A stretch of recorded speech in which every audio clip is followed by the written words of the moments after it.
In this video, I'm going to rank all of 2024 martial classes using some new techniques that give numerical values for multiple dimensions of the character.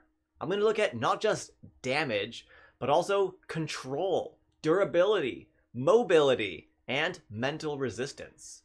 Characters are inherently multidimensional. There's lots of things that contribute to making them up. Of course, you have your background and your personality, and obviously that's integral to a character, but I'm talking specifically about combat power. I've spent the last couple months going through every single one of these classes and creating what I believe to be the stereotypical build for each of the classes.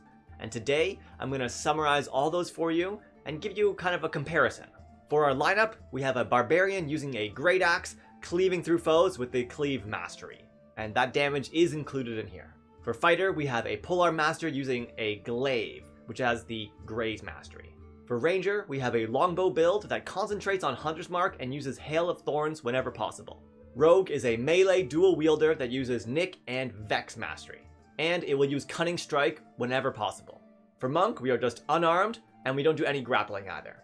For paladin, we are sword and shield and we use a variety of smites. Finally, every class takes the epic boon that is suggested for them in the PHP. Now let's take a look at damage, since that's the one that people care about the most.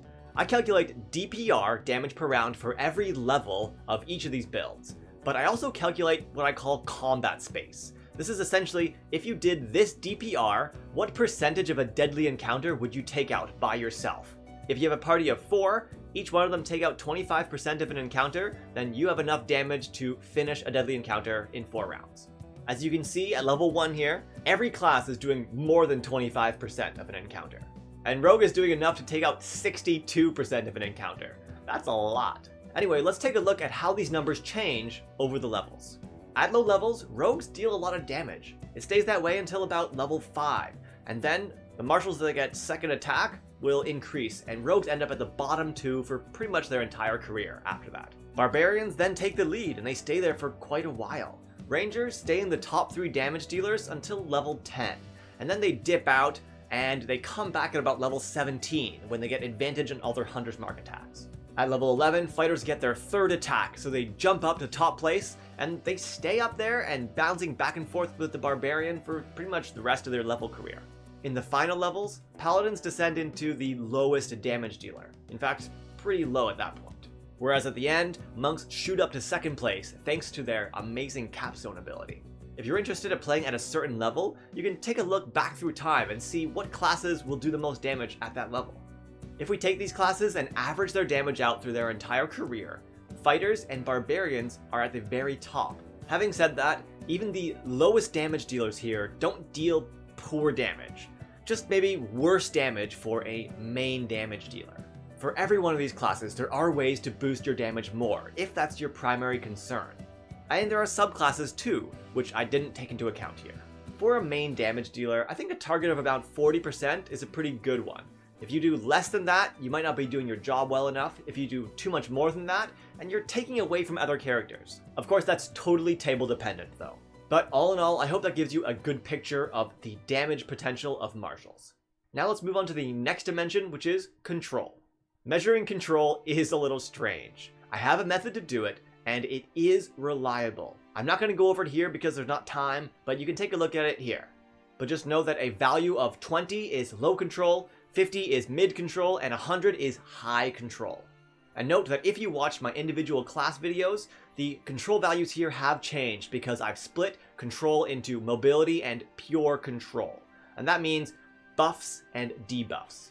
Starting out, martials don't really have much control, and that makes sense. It takes a while for those control features to come into play.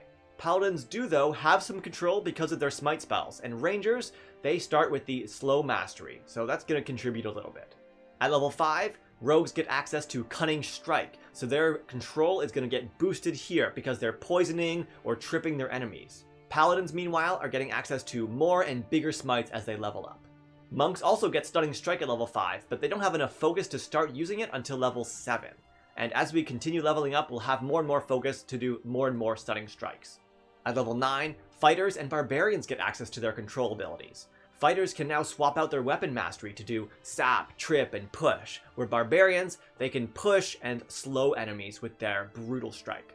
At level 11, monks are now using stunning strike every turn, and rogues can do 2 cutting strike options when they attack too.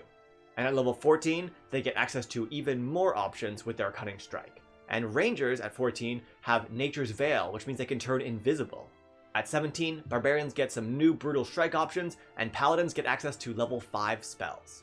We can see that paladins are miles ahead of the other martials when it comes to control, and it can go even higher if we were to use Abjure Foes. Then monks and rogue have some decent control options. Lastly, fighters, barbarians, and rangers take up the rear.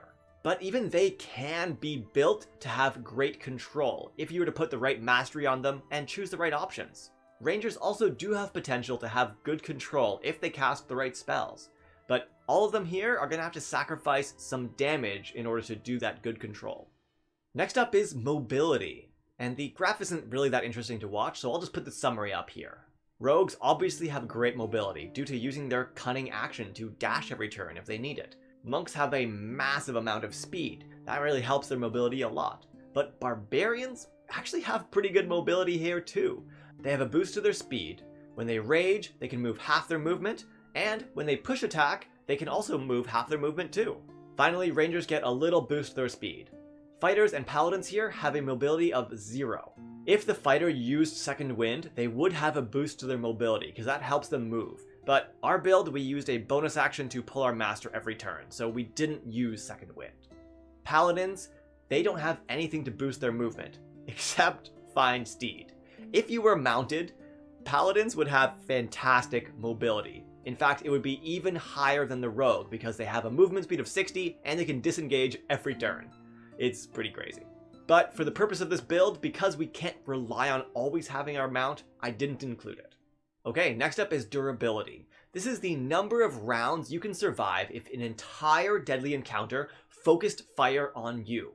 It's based on your HP, armor class, dex, and con saves, and any feature that will help boost those, such as evasion. Barbarians start out the most durable class, lasting over 3 rounds before dropping. Paladins have high AC, and they are wearing a shield too in this build. At level 3, monks get access to deflect attacks, and this is a fantastic defensive ability. At level 5, there's a big jump in monster damage, so we see all their durability drop a bit, but rogues also get uncanny dodge here. And at level 7, they and the monks both get evasion. It's a fantastic feature, but you don't see its full effects until later on in the levels. At level 8, the rogue build I made picked up defensive duelist, and that's going to use that as its reaction instead of uncanny dodge here.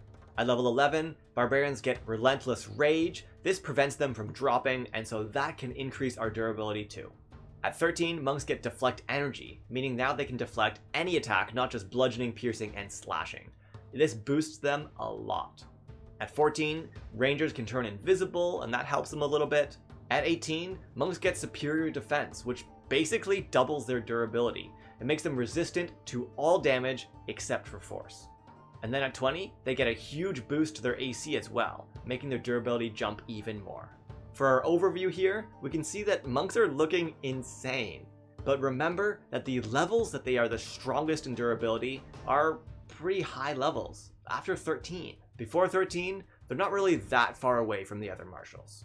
Paladins and barbarians are the next most durable, followed by rogues and fighters. Then we have the ranger in last. Rogues are kind of a surprising one here, but their evasion helps a lot, and we also took the defensive duelist feat, which is a strong defensive feat.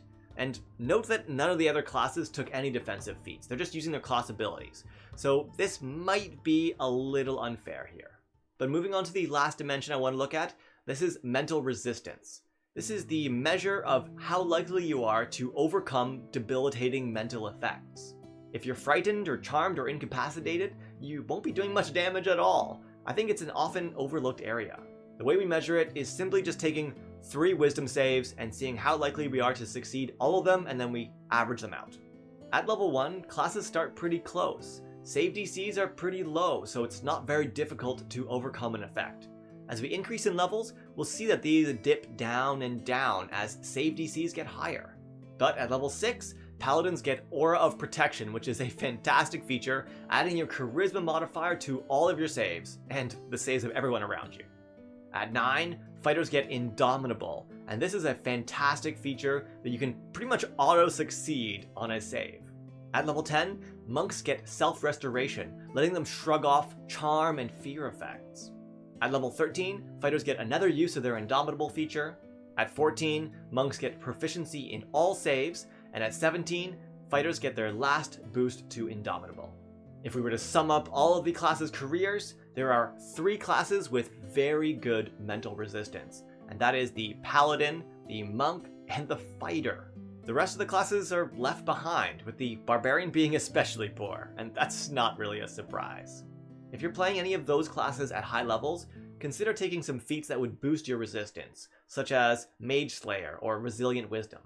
Now let's take a look at the high-level view of each of the classes to give an overall impression of what they contain. I really like this radar chart because it gives an obvious view of what each class's strengths and weaknesses are. Fighters have poor mobility, but they have excellent damage and resistance. Barbarians have much lower resistance, but they have higher mobility and durability. Rangers focus on damage and durability, kind of forsaking all the other dimensions.